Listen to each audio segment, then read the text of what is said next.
I never thought a quick grocery run would turn into a front row seat to the most outrageous public meltdown I'd ever seen. But there I was, standing in line at Silver Pine Market, when I heard the unmistakable shriek of entitlement echo from a few lanes over. A woman mid-50s, platinum hair in a tight bob, draped in a designer trench coat, was aggressively pointing her manicured finger at a pregnant cashier, barely keeping it together. The poor girl, belly round and clearly in her third trimester, stood her ground with a calmness that made me admire her on the spot. "You don't get to ignore me," the woman screeched. "Do you know who I am? I'm the president of Birchwood Hills HOA. I make one call, and you're out of a job." The cashier, whose name tag read Emily, had one hand protectively on her belly while trying to explain herself. But this woman, who I'd soon learn was named Denise Carlton, wasn't interested in explanations. Only domination. That's when the store manager, Jordan, stepped in, tall, well-composed, and clearly used to handling chaos. "Ma'am, please lower your voice and step back," he said firmly. Denise doubled down. "Fire her, or I'll sue this entire chain." By now, shoppers were quietly filming, phones out, eyebrows raised. But Denise didn't care. She was deep in the fantasy of her own power. And here's the kicker: I recognized her. Denise had been the HOA president of our community for years. She wasn't just strict, she was ruthless.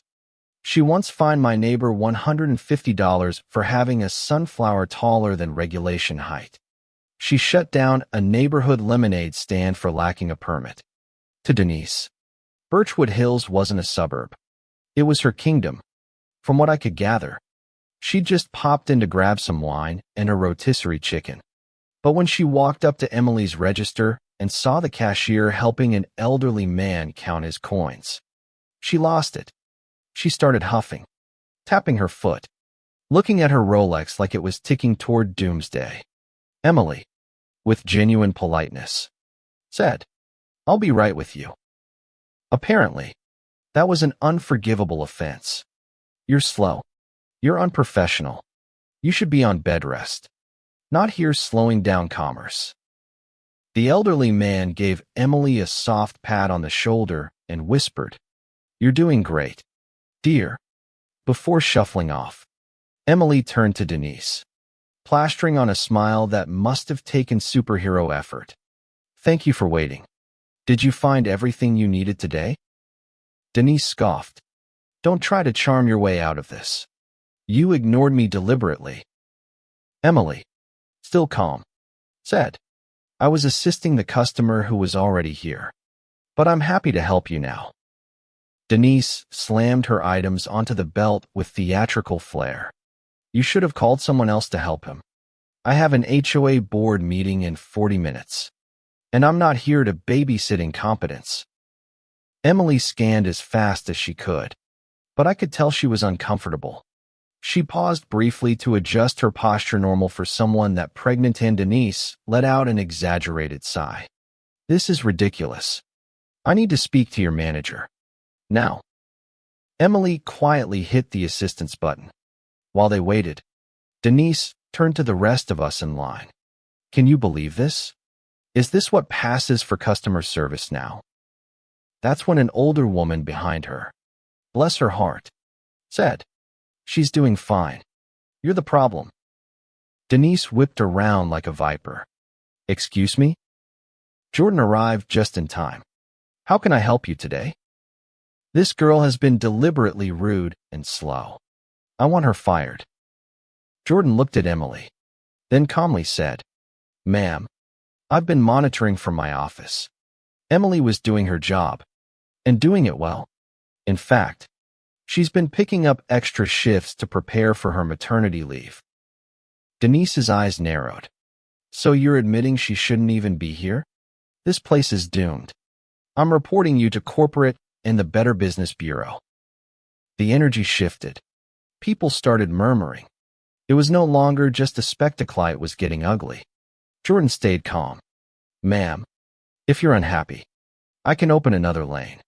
But Emily has done nothing wrong. Denise practically screamed. I want her fired in front of me, or everyone here will know how this store mistreats VIP customers. That's when a sharply dressed man near the back said, Ma'am, the only one mistreating people here is you. Boom. Denise exploded. She pulled out her phone, started recording, shouting about how she was being harassed. Jordan had enough. Ma'am, filming employees without their consent isn't allowed. Please put your phone away and complete your purchaser's step aside. No, I'm not moving until I get justice.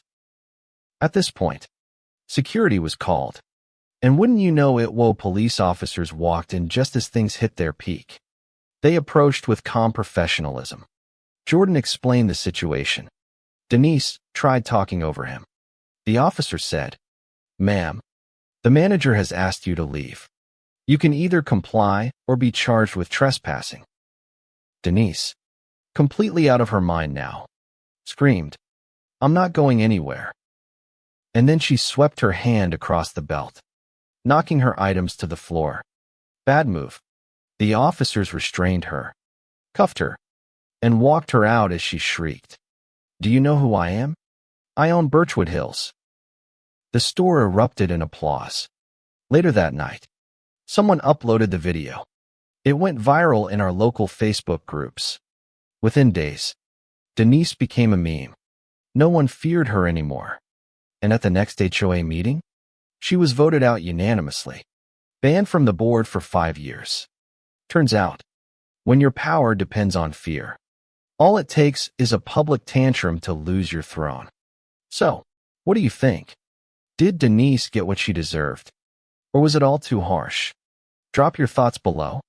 And don't forget to subscribe for more wild stories from the front lines of neighborhood drama.